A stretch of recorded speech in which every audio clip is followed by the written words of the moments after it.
नमस्कार, let's mic के सारा दिन कार्यक्रम में आपका स्वागत है। हमारे साथ हैं राजनीतिक विश्लेषक और वरिष्ठ पत्रकार आनंद मिश्रा जी। आनंद जी, आपका स्वागत है हमारे कार्यक्रम में। आज हम चर्चा करने वाले हैं कि राज्य सरकार ने अभी एक फैसला लिया और राज्य में 62 आईएएस अधिकारियों के तबादले किए। इनमें 11 जिलों के कलेक्टर भी शामिल हैं। अब ऐसे तो कहा जाता है सामान्य प्रक्रिया है, लेकिन इस बार इतनी चर्चा में क्यों है? देखिए, जितने भी तबादले होते हैं, आईएएस, आईपीएस, आरएएस, आरपीएस के भी तबादले होते हैं, उनकी चर्चा कम होती है। लेकिन इस बार जो सबसे ज्यादा चर्चा हो रही है, जब से भजनलाल सरकार ने पिछले साल दिसंबर 2023 में कार्यभार संभाला, सरकार बदली यहाँ पे, अमूमन राजस्थान क्या पूरे देश में ये प्रक्रिया है, एक आम चलन है, एक परंपरा है। परंपरा बना दी गई है, परंपरा है तो नहीं लेकिन बना दी गई कि जो भी सरकार आती है, आते 8-10 दिन के अंदर प्रमुख जो अधिकारी है, वो चाहे चीफ सेक्रेटरी हो, चाहे डीजी हो, चाहे सेक्रेटरीट के अंदर जो प्रमुख शासन सचिव है और अतिरिक्त मुख्य सचिव है, एसीएस जिनको बोलते हैं, उनके तबादले अमूमन आते ही 8-10 दिन में किए जाते हैं। इसके पीछे तर्क ये दिया जाता है कि जो सरकार आई है, अपनी पॉलिसीज लेके आई है, अपने घोषणा पत्र में उन्होंने जो वादे किए हैं, उनकी सरकार की जो ट्यूनिंग जिन अफसरों से होती है, हर व्यक्ति के साथ ट्यूनिंग होती है, तो वो ट्यूनिंग उस अधिकारी के साथ हो। अब राजस्थान में चूंकि इस बार भाजपा की सरकार आई, हमेशा की तरह 5 साल एक, लेकिन राजस्थान में भाजपा ने एक नया प्रयोग करते हुए पहली बार के विधायक भजनलाल शर्मा जी को मुख्यमंत्री बना दिया। तो पहले होते थी जो वसुंधरा जी थी, अशोक जी थे, 15 साल रहे अशोक गहलोत, 10 साल वसुंधरा रही, उनको प्रशासनिक अनुभव था। और जब ये मान लिया जाता था कि मतदान होने के बाद और चुनाव प्रक्रिया, चुनाव रिजल्ट आएंगे, उन 4-5 दिनों में जो लगता था सरकार को कि अगर हमारी सरकार आई, बदली सरकार, हमारी पार्टी की सरकार बनी, तो इन अधिकारियों को पूरा सेटअप होता था। आपने देखा होगा किस तरह राजस्थान में जब भारतीय जनता पार्टी विधायक दल की बैठक हुई तो एक पर्ची आई, पर्ची में नाम आया वसुंधरा जी, राजनाथ सिंह जी के बीच में।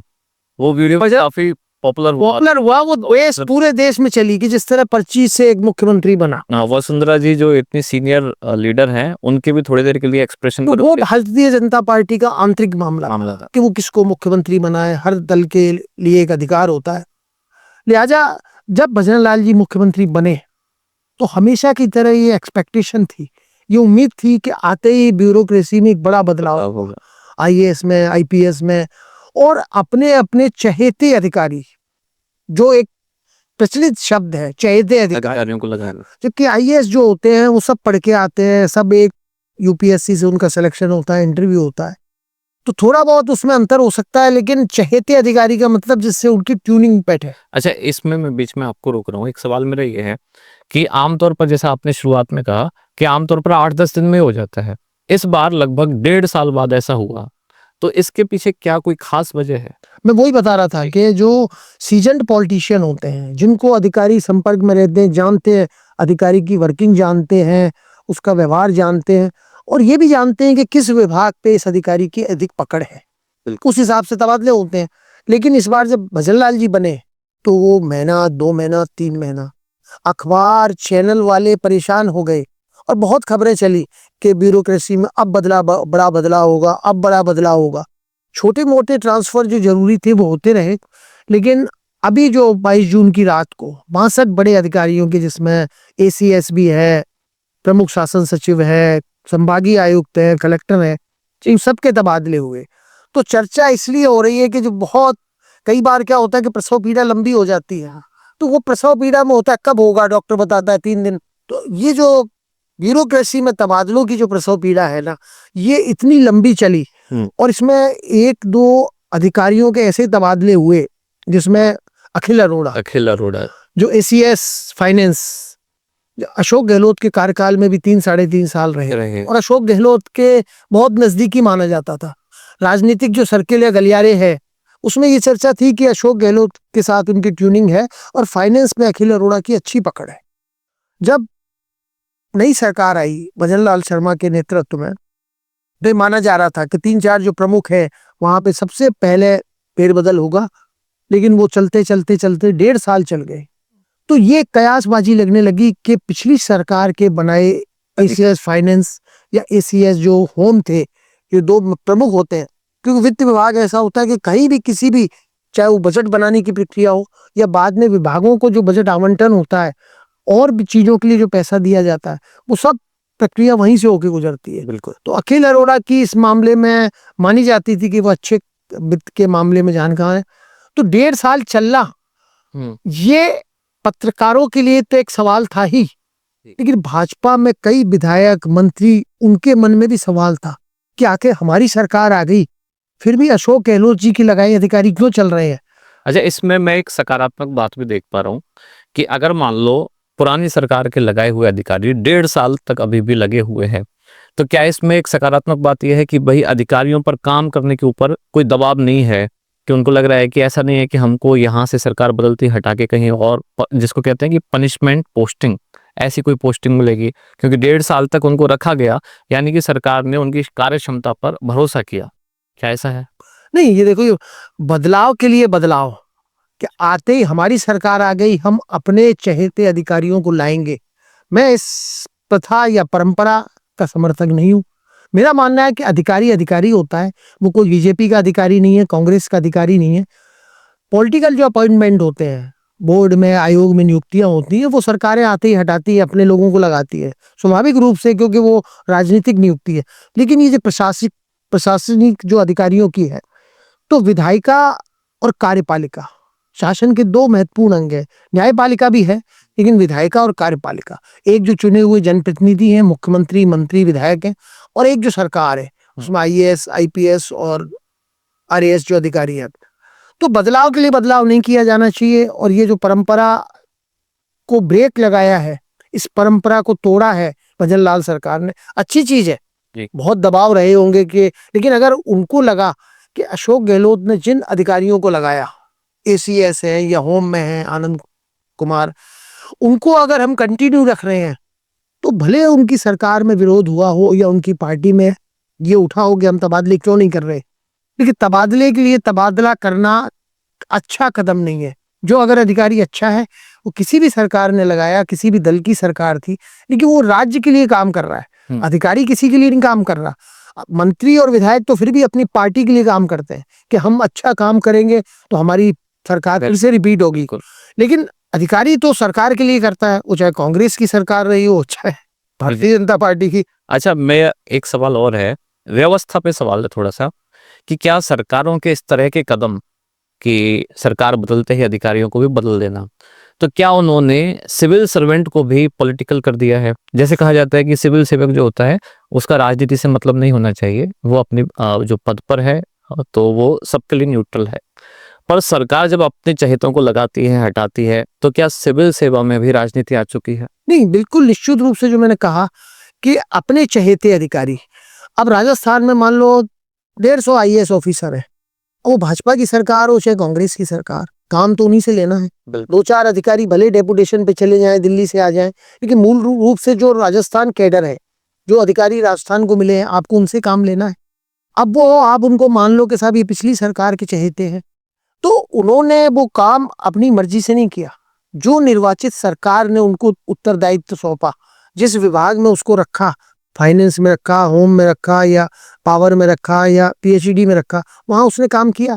और काम करते करते कुछ अधिकारियों की वो बन जाती है कि साहब इसने इस फील्ड में अच्छा काम किया, तो उसको सरकार उसमें ज्यादा लगाई रखती है ताकि वो राज्य के हित में अच्छे परिणाम दे सके। कई बार ऐसा भी देखा गया है, कुछ अधिकारी या तो रिटायरमेंट के बाद या पहले ही रिटायरमेंट लेकर और फिर कोई पॉलिटिकल पार्टी ज्वाइन कर लेते हैं।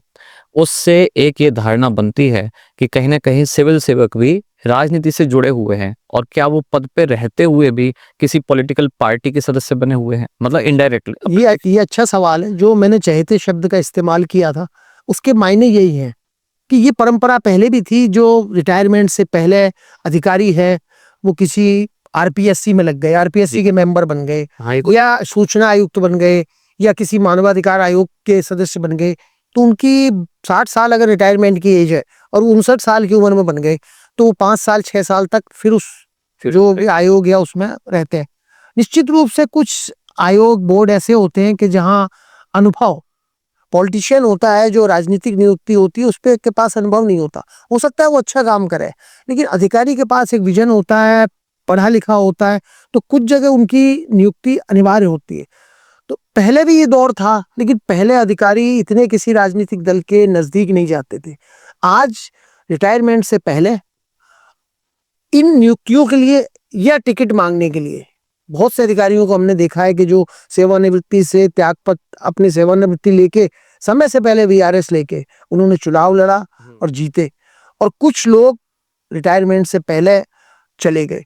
तो पॉलिटिकल वोकेबलरी में अगर इसको भाषा में समझें तो इस सेटिंग का खेल है कि आपकी अगर किसी मंत्री से, किसी मुख्यमंत्री से, या पार्टियों के जो आला कमान दिल्ली में बैठते हैं उनसे अगर अच्छी सेटिंग है तो आप किसी बोर्ड और उसमें नियुक्त हो सकते हैं।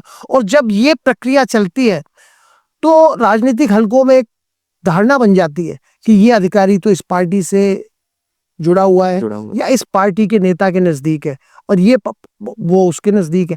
ऐसे में परेशानी उन अधिकारियों की होती है जो ना बीजेपी के साथ है ना कांग्रेस के साथ, और उनको वो जो जिसको हम इन्वर्टेड कोमाज में बोलेंगे मलाईदार पोस्टिंग जी, तो वो जो चहेते लोग हैं जो तटस्थ है वो बेचारे उधर उधर घूमते रहते हैं, और जो सेटिंग है जिनकी, जिनके संपर्क है, जिनकी ट्यूनिंग है, उनको पोस्टिंग अच्छी मिलती है, योग्यता उसमें निश्चित रूप से मापदंड रखती है। लेकिन जो आती है ना कि इसमें दौड़ में इतने लोग शामिल जी, सूचना आयुक्त की पोस्ट निकलती है, इतने आईएएस, इतने आईपीएस और इतने रिटायर्ड आईपीएस आईएएस इस रेस में शामिल। अभी जैसे एक नया उदाहरण मुझे याद आ रहा है। अभी जो राजस्थान पुलिस में डीजीपी थे, वो समय से पहले उन्होंने सेवानिवृत्ति ली और आरपीएससी में चले गए, अब वहां चले गए। अब जो डीजीपी बनाने में होड़ चल रही है कि कौन बनेगा, कौन कार्यवाहक है, कौन पूर्णकालिक है, तो क्या ये सब चीजें इस व्यवस्था का राजनीतिकरण करती हैं? देखिए, ये पहले भी होती थी ये, और कोई अगर डीजी या चीफ सेक्रेटरी अगर सेवानिवृत्त हो गया या उसने वीआरएस ले लिया वॉलेंटियर, तो उसकी जगह भरने के लिए निश्चित रूप से सरकार को कदम उठाने पड़ेंगे। लेकिन उसके लिए जो दौड़ होती है उसमें जातिगत समीकरण भी आते हैं, उसमें पॉलिटिकल प्रेशर भी आता है, उसमें जो विधायक या मंत्री हैं उनके दबाव भी काम आते हैं कि नहीं साहब इसको बनाने से ये फायदा होगा। मेरा मानना है कि चीफ सेक्रेटरी हो, चाहे डीजीपी हो, चाहे वो एसीएस हो, शासन सचिव हो, संभागीय आयुक्त, ये योग्यता के आधार पर बनाए जाने चाहिए। अगर योग्यता के आधार पर बनेंगे तो निश्चित रूप से उसका फायदा राजनीतिक दलों को कम हो, लेकिन प्रदेश को ज्यादा होगा। बिल्कुल। एक सवाल मेरा ये है कि अगर मान लो किसी विभाग में कोई आईएएस अधिकारी है और उसको जिले में पोस्टिंग दे दी जाए, तब एक कुछ समझ में आता है, या जिले में है, जिले से हटा के विभाग में लगा दी जाए। जब एक जिले के कलेक्टर को एक जिले से हटा के और दूसरे जिले में कलेक्टर ही बनाया जाता है, मान लो जैसे कि एक उदाहरण यहाँ मैं दे रहा हूँ कि हनुमानगढ़ के कलेक्टर को वहां से हटा के सवाई माधोपुर का कलेक्टर बना दिया, तो इससे क्या फायदा और क्या कुछ नुकसान होता है? ये किस लिए किया जाता है? देखिए, कई कलेक्टर 3-3, 4-4 साल भी रहते हैं जी। कुछ कलेक्टर आपको 6 महीने, साल भर में तबादले होते हैं। ये उनकी वर्किंग स्टाइल, कामकाज के तरीके दोनों पर निर्भर करता है। कई बार होता है कि बहुत से कलेक्टर या एसपी होते हैं अपने जिलों में इतने लोकप्रिय हो जाते हैं कि अगर उनका ट्रांसफर होता है तो आंदोलन तक होते हैं, जनता लोग उनके कहती है कि नहीं इनको लाओ, भाई अच्छा आदमी है तो यहाँ अच्छा काम कर रहा है तो दूसरे जिले में भी करेगा। तो कई बार कलेक्टर्स की और इनकी शिकायतें या जो सरकार है वो अपने स्तर पर जो निगरानी रखती है उसमें ऐसा भी आता है कि इनका कामकाज या इनका आचरण उस अनुकूल नहीं है जिसके देखते हुए इनको बनाया गया। तो इनका दूसरी, आपने सवाल अच्छा उठाया कि अगर उसका काम वहां पर अच्छा नहीं है किसी जिले में तो दूसरे जिले में क्यों अच्छा होगा, कैसे अच्छा हो सकता है। लेकिन ये सरकार में बैठे लोगों की भी एक मजबूरी है। जैसे मैंने कहा कि अगर 150 आईएएस है, आपको लगाना उन्हीं में से है। आपने 20 अगर भ्रष्टाचार के आरोप पे है या उन पे एसीबी की रेड पड़ गई, अब आपके पास 130 बचते हैं। 130 में भी कुछ चहेते और दूसरे राजनीतिक दलों के नेताओं के नजदीक के जो आरोप लग जाते हैं तो कुछ शॉर्ट लिस्ट वो हो जाते हैं। अब आपके पास 100 बचे और आपके पास 40 जिले हैं जी, उन्हीं में से आपको चयन करना पड़ेगा। अच्छा, एसीबी की रेड से याद आया कि ये जो भ्रष्टाचार निरोधक ब्यूरो है उसमें भी अधिकारियों के इधर उधर जो तबादले हुए, जैसे कि एक अपनी चर्चा चल भी रही थी कि इन्हीं में से जिनके खिलाफ कुछ जांचें चल रही थी उनको ही उस विभाग का अध्यक्ष बना दिया गया है। हाँ बिल्कुल, जैसे अभी राजेंद्र विजय जी एक नाम है, और उनके खिलाफ जो हनुमानगढ़ ढाका है आईएएस से, इनके खिलाफ एसीबी की पिछले दिनों रेड पड़ी, करोड़ों की संपत्ति आय से अधिक इनके पास निकली। और एक अधिकारी तो एपीओ भी रहे, ढाका जी, लंबे समय से, लगभग साल भर से वो एपीओ थे। अब जो विभागीय जांच होती है, एक राजेंद्र जी को उसको आयुक्त बना दिया गया और ढाका जी को उनका निदेशक बना दिया गया। तो अधिकारी है, उनको आप एपीओ रखा, कहीं ना कहीं तो उनको लगाना पड़ेगा। पर मेरा मानना है कि विभागीय जांच वो प्रक्रिया है जिसमें सरकारी अधिकारी, जो बड़े अधिकारी हैं, उनके खिलाफ जो भ्रष्टाचार की जांच होती है, आरोप मिलते हैं, उनकी जांच होती है। और जो आदमी रिश्वत लेते अगर पकड़ा गया जी, या एसीबी की रेड में उसके पास करोड़ों की संपत्ति आय से अधिक बरामद हुई, ऐसे आदमी को अगर आप विभागीय जांच का अधिकारी बनाओगे तो उससे गलत संदेश जाता है। क्या ये मतलब ऐसा नहीं है कि एक उदाहरण दिया जाता है कि बिल्ली को ही दूध की रखवाली पे, हाँ बिल्कुल बिल्कुल सही कहा आपने, जैसे बिल्ली को दूध की रखवाली कर भाई इनके खिलाफ जानकारी जांच चल रही है, इतना उन्हीं को ही आपने कितना भी आप बिल्ली पे विश्वसनीय हो, लेकिन अगर उसको दूध की रखवाली करोगे तो सुबह तक आपको दूध नहीं मिलेगा। तो जो अगर 25 लाख रिश्वत लेते पकड़े गए या जिन पे करोड़ों की प्लाट, माइंस और कई चीजें पकड़ी गई, कैश बरामद हुए, बिल्कुल, और उन लोगों को अगर विभागीय जांच की आप जिम्मेदारी सौंपते हो, उसका मुखिया बनाते हो, तो क्या उम्मीद की जाए कि वो जो विभागीय जांच होगी वो निष्पक्ष होगी, वो साफ सुथरी होगी? क्या उसमें भ्रष्टाचार का बोलबाला नहीं होगा? अगर ऐसे अधिकारी जो भ्रष्टाचार में हैं पकड़े गए हैं या पुलिस अधिकारी हैं, निश्चित रूप से उनके लिए ऐसी कम से कम विभागीय जांच जैसे या महत्वपूर्ण पदों पर उनकी नियुक्ति नहीं होनी चाहिए। अच्छा, इसमें से कई संभागीय आयुक्त भी हैं जिनके तबादले हुए हैं। संभागीय आयुक्त के तबादले को आप किस तरह से देखते हो? उससे उस संभाग पे क्या फर्क पड़ेगा? देखिए, संभाग के बारे में, संभागीय तबादले से संभागीय या कलेक्टर के उस पर निर्भर नहीं करता। मैंने कहा कि जैसे एक रूटीन की प्रक्रिया है कि अगर कोई व्यक्ति साल 2 साल रह गया तो आईएएस ऐसी पोस्ट है जिसमें कलेक्टर, उसको माना जाता है कि वो जिले का मालिक है, बिल्कुल, पूरा सब कुछ जो भार है वो उसके ऊपर ही होता है। और एसपी, 2 महत्वपूर्ण पद होते हैं। तो वो अगर उस व्यक्ति को आपने वहां लंबे समय तक रखा, लोकप्रिय वो हो गया, उसने अच्छा काम किया, ये दूसरा पहलू है। लेकिन ये है कि अगर एक जगह किसी कलेक्टर को आप लंबे समय तक या संभागीय आयुक्त रखते हैं तो उसमें कुछ बुराइयां भी उत्पन्न हो जाती है, जिसको जो सेटिंग कहते हैं। अभी झुंझुनू के एक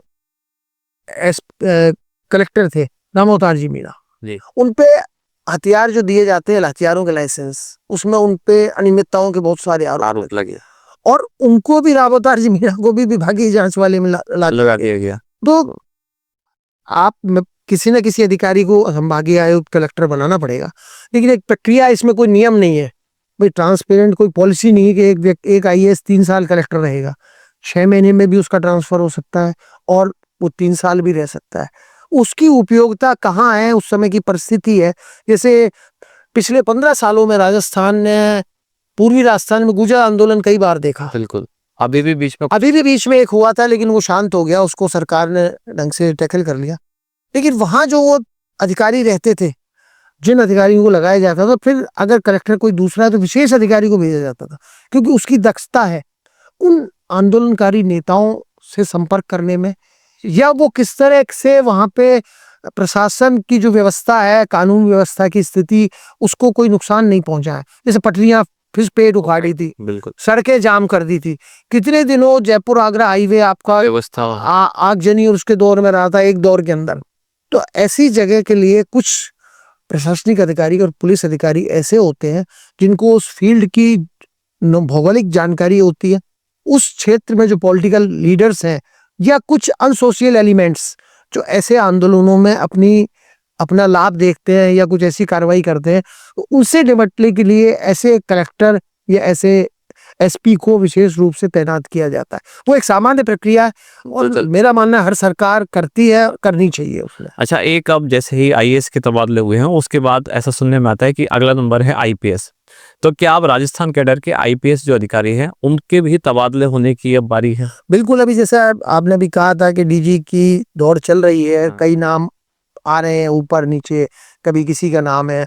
अभी सरकार को तय करना है कि उन क्या योग्यताओं का मापदंड होता है। ठीक है, आपने पुलिस अधिकारियों की चर्चा की, मैंने बताया जैसे प्रसव पीड़ा वाली बात है, तो आईएएस और आईपीएस दोनों अधिकारियों को लेकर लंबे समय से ये एक उत्सुकता बनी हुई थी राजनीतिक हलकों में और ब्यूरोक्रेसी के अंदर कि तबादले कब होते हैं। तो पुलिस और आईएएस के दोनों के लंबे समय से चल रहे थे और ये 22 जून को 62 जो आईएएस की तबादला सूची आई, 20 मई को एक तबादला सूची 4 आईपीएस की आई थी। बहुत छोटे 2-3 जिलों के एसपी बदले थे। निश्चित रूप से अब 2-4 दिन में ये जब श्री गणेश हुआ है जिसको कहते हैं, और जैसे मानसून की बयार आती है, प्री मानसून की बयार हवा जो चलने लगती, पुरवैया जिसको बोलते हैं, तो ऐसी तबादलों की जो बयार आई है 22 जून को जो रात को तबादले हुए बड़े स्तर पे, निश्चित रूप से पुलिस अधिकारियों का भी नंबर आना है और कम से कम नहीं तो 1 दर्जन से अधिक जो बड़े पुलिस अफसर है उनके प्रमोशन हो चुके।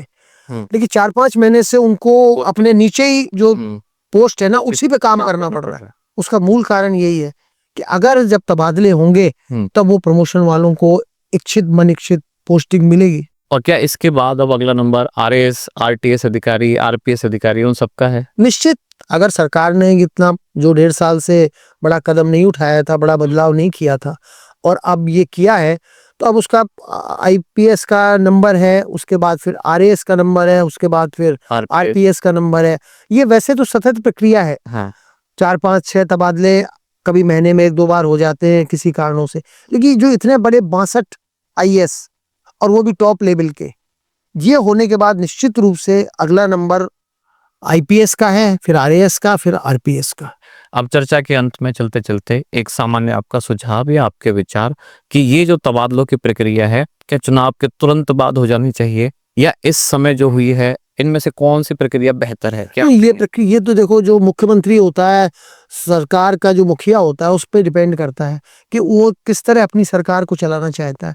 अगर पहले सरकार के अधिकारी जो विभिन्न पोस्टों पर लगे हुए हैं उससे उनकी ट्यूनिंग अच्छी बैठ रही, काम हो रहा है, तो मैं नहीं समझता कि ट्रांसफर के लिए ट्रांसफर किया जाना चाहिए कि बस कर। लेकिन कोई भी अधिकारी जी, कुछ पदों को छोड़ दो आप, बाकी तबादलों के लिए एक सामान्य ट्रांसपेरेंट पॉलिसी तो नहीं बन सकती कि हम कहें कि एक व्यक्ति 3 साल से 2 साल इस पद पे रहेगा। ये उस व्यक्ति की और उस क्षेत्र की और उस पद की उपयोगिता पर निर्भर करता है कि कौन सा व्यक्ति किस जगह करे। इसमें कोई पॉलिसी नहीं होनी चाहिए। काम जो भी अधिकारी करे, राजनीतिक दुर्भावना नहीं होनी चाहिए इसमें। और जो भ्रष्टाचार में लिप्त अधिकारी हैं, जो एसीबी की जांच में पकड़े गए हैं, उनको किसी भी हालत में महत्वपूर्ण पदों पर या ये विभागीय जांच जैसी जो है आयुक्त के पद या निदेशक के, वहां उनको नहीं लगाना चाहिए। इससे जनता जिन्होंने आपको चुनकर भेजा है उनके मन में कई सवाल खड़े होते हैं और उन सवालों का जवाब किसी के पास नहीं होता और वो चुनाव के समय ही उन सवालों का जवाब मिलता है। बिल्कुल। तो ये थे अनंत मिश्रा जी, इनके साथ हमने चर्चा की कि राजस्थान में हाल ही में जो 62 आईएएस अधिकारियों के तबादले हुए उनको लेकर इनके क्या विचार है। अगर ये चर्चा आपको अच्छी लगी है तो आप अपने सुझाव हमें कमेंट्स बॉक्स में जरूर दें। लेट्स माइक के सारा दिन कार्यक्रम में फिलहाल इतना ही। धन्यवाद। आप सुन रहे थे let's mike more than radio. Follow कीजिए हमें हमारे सोशल मीडिया प्लेटफॉर्म्स पर। It's time for news. It's time for more than radio. Presenting the first radio news app, Let's Mic. Let's Mic, a news-based app on your phone where you get to watch and listen news, talk shows, interviews, radio show podcasts. On Let's Mic, you get all relevant information of TV, print, radio, podcast, and digital. Let's Mic talks about every segment of life.